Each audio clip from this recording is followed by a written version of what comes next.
अस्सलामुअलैकुम। आज हमारा नेक्स्ट टॉपिक जो है वो है टाइपोग्राफी। कलर चीज़ हमने प्रीवियसली देख लिया, अब हम देखेंगे टाइपोग्राफी क्या होती है।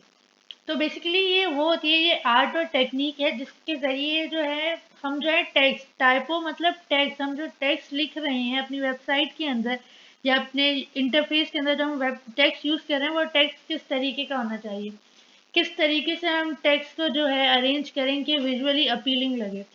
फॉर एग्जाम्पल कि हमारी ये वेबसाइट है, उसके अंदर हमने जो अबाउट अस पेज बनाया। अब अबाउट अस पेज के अंदर जो है बहुत सारा टेक्स्ट है।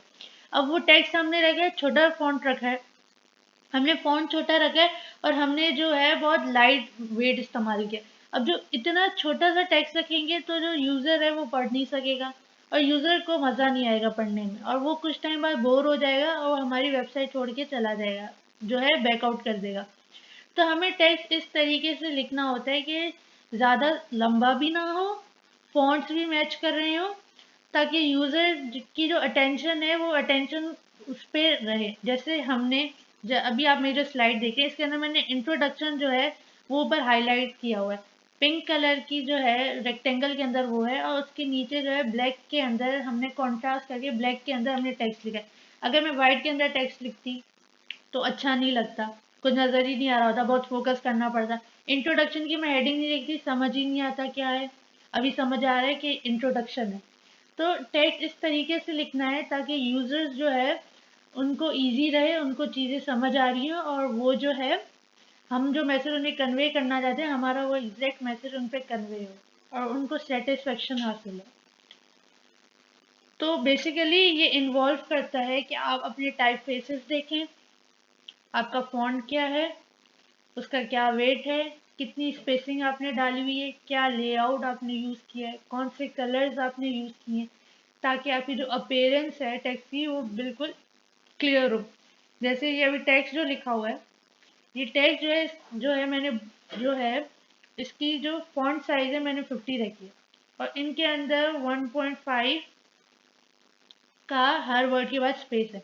अगर मैं स्पेस नहीं देती तो कोई टेक्स्ट समझ नहीं आ रहा था, अगर मैं टेक्स्ट छोटा रखती तब भी कंफ्यूजिंग हो रहा होता, तब भी फोकस जो है हमारा नहीं आ रहा होता। तो आपको जो है सारी चीज़ें पहले से ही एक इंटरेक्शन बनाकर टेक्स्ट को जो है चेक करके देखें कि कौन सा टेक्स्ट आपके इंटरफेस से मैच कर रहा है। अब टेक्स्ट चूज करने के भी काफ़ी तरीके हैं, जैसे कि आप जो है कोई कोटेशन लिखना चाहते हैं तो आप इटैलिक यूज़ करेंगे।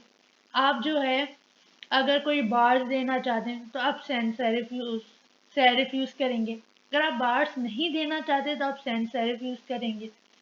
अगर आप जो है यूनिवर्सिटी की प्रेजेंटेशन बना रहे हैं तो आप न्यू रोमन यूज़ करेंगे प्रोफेशनल होने के लिए। और अगर आप जो है फंकी होना चाहते हैं तो आप कुछ बोल्ड यूज़ करेंगे, कुछ पॉपिन का आप जो है फॉन्ट यूज़ करेंगे, आप डिफरेंट फॉन्ट्स यूज़ करेंगे अपनी वेबसाइट के मुताबिक। तो हम इसके बारे में मज़ीद देखते हैं कि हम कैसे चूज़ करते हैं, हम कौन से एलिमेंट्स यूज़ करते हैं। पहले तो है स्लोप। स्लोप क्या होता है कि आपका जो लेटर है वो किस तरफ इंक्लाइंड है।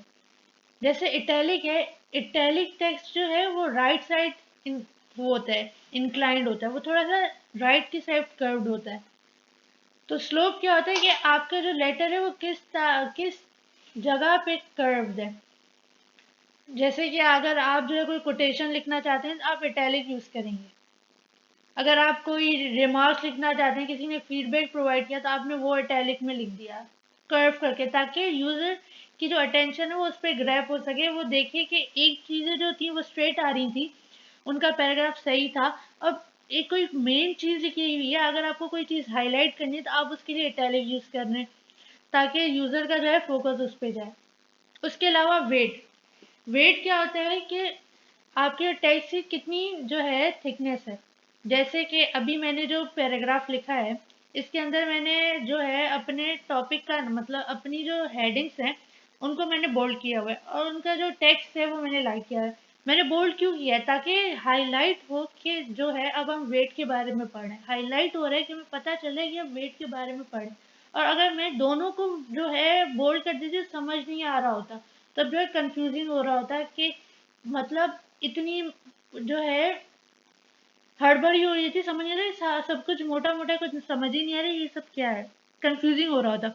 तो हमें कुछ चीज़ें बोल्ड रखनी थी, कुछ चीज़ लाइट रखनी थी एज पर टू डिमांड की, क्या चीज़ पे कौन सा फोकस कितना है कितना नहीं है। उसके बाद है height, size of text, height जो है, हाइट वही है, वर्ड से पता चल रहा है कि टेक्स्ट की साइज है, टेक्स्ट कितना बड़ा है कितना छोटा है, कहाँ बॉटम से कितना बड़ा है या टॉप से कितना बड़ा है, कितना हमें बड़ा रखना है कितना छोटा रखना है, तो ये जो है हम हाइट से डिसाइड करते हैं। उसके बाद स्पेसिंग एलिमेंट, जो टेक्स्ट है उसके बीच में क्या स्पेसिंग है उसके बारे में। पहला है कर्निंग, कर्निंग क्या होता है कि जो आपके जो स्पेस है, दो लेटर लिखे हैं आपने, जैसे मैंने स्पेसिंग और एलिमेंट्स लिखे हैं, इसके बीच में एच नहीं है, एच क्या होती है, लिंक होती है, लिंक बिटवीन टू, दो वर्ड्स के जो है जो लिंक करें इनके बीच में कितनी स्पेस है। दो वर्ड्स जो है स्पेसिंग एलिमेंट, जो हमने इसको जो है एक ही टॉपिक बना के लिखा है, हमने इतनी ज्यादा स्पेस नहीं कर, हम बहुत ज्यादा स्पेस दे रहे हैं, हमें लगता है कोई डिफरेंट चीजें हैं, स्पेसिंग कुछ अलग टॉपिक है, एलिमेंट्स कुछ अलग है, हमें समझ नहीं आता कि ये क्या है, कंफ्यूजिंग हो रहा होता है। तो आपको जो है टेक्स्ट के बीच में इतनी स्पेसिंग रखनी है कि जो है यूजर जो है उसका फोकस रहे और पता चल रहा हो कि क्या है। अगर कुछ ज़्यादा स्पेस होगी तो वही बात है कि कंफ्यूजिंग हो जाएगा, समझ नहीं आ रहा होगा कि क्या लिखा हुआ है और इनका मतलब क्या है। उसके बाद है ट्रैकिंग, ट्रैकिंग ये होता है कि कितनी स्पेसिंग है between two words, even spacing कितनी है दो अल्फाजों के बीच में। उसके बाद है बेस लाइन, बेस लाइन क्या होता है, बेस लाइन है जैसे हम पहले जब 1 2 3 में पढ़ते थे, तो तब हमारी जो कॉपीज होती थी उसके अंदर मतलब 4 लाइन्स होती थी, इंग्लिश की कॉपी के अंदर 4 लाइन्स होती थी, हमें मिस सिखाती थी कि ए जो है फर्स्ट लाइन से लेके वो 5th लाइन तक आ रहा होगा, बी जो है फर्स्ट से लेके 3 तक आ रहा होगा, सी जो है वो 3 लाइनों के बीच में, तो स्पेसिंग होती है कि तरीका जो अभी तो जो है हमने वो 1 2 3 के अंदर ही पढ़ा था कि 3 लाइन से हम बुक्स होती है, अब तो हमारे पास 3 लाइन की बुक्स नहीं है, हमारे वेबसाइट के अंदर 3 लाइन की बुक्स नहीं है, तो हमें जो है इनविजिबल बेस लाइन थी, बेस लाइन नजर नहीं आ रही होती, पर हमें पता होता है कि हमें कहाँ पे कौन सा रखना है। जैसे स्पेसिंग का देखें, एस सही है, पी सही है, ए सही है, सी जो है वो थोड़ा सा ऊपर है, वो अपनी बेस लाइन पे सेट कर रहा है, तो ये होती है बेस लाइन।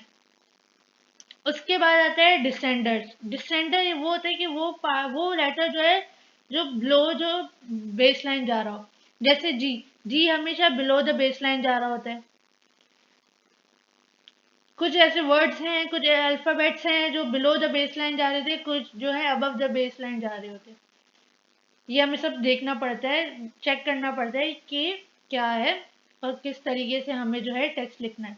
उसके बाद है एक्स साइड, एक्स साइड वो होती है कि जो लोअर लेटर जो है, लोअर केस लेटर्स हैं, वो जो के विदाउट असेंडर या डिसेंडर होते हैं, जैसे एक्स, एक्स जो है वो लोअर केस लेटर है, एक्स हम कहाँ लिखते हैं, हमारी जो 3 लाइन्स की जो हमारी जो 5 लाइन्स की बुक्स थी उसके अंदर एक्स जो है हमारा वो मिडिल में होता था, ना तो वो टॉप से स्टार्ट होता था ना तो वो बॉटम से होता था, वो होता ही बीच से था, तो ये होती है एक्स हाइट। आई होप कि आप लोगों को ये टॉपिक समझ आया हो, और अगर इसमें कोई कंफ्यूजन हो तो आप मुझसे कमेंट्स में पूछ सकते हैं। ये कुछ ज़्यादा बड़ा टॉपिक नहीं था, कुछ बेसिक चीज़ें हैं, कुछ बेसिक टेक्स्ट लिखने के तरीके हैं जो आप जो है प्रैक्टिस कर करके जो है ये तरीके समझ आ रहे होते हैं कि कौन सा तरीका जो है सही होता है। और इसके लिए जो है डिफरेंट प्लगइन यूज़ करके, टेक्स्ट का प्लगइन यूज़ करके हम जो है डिफरेंट टेक्स्ट लिख सकते हैं, अलग अलग वेट्स के अंदर चेक कर सकते हैं अपने यूआई के अंदर टेस्ट करके कि कौन सा जो है हमारी वेबसाइट के साथ कितना जो है जा रहा है। Thank you.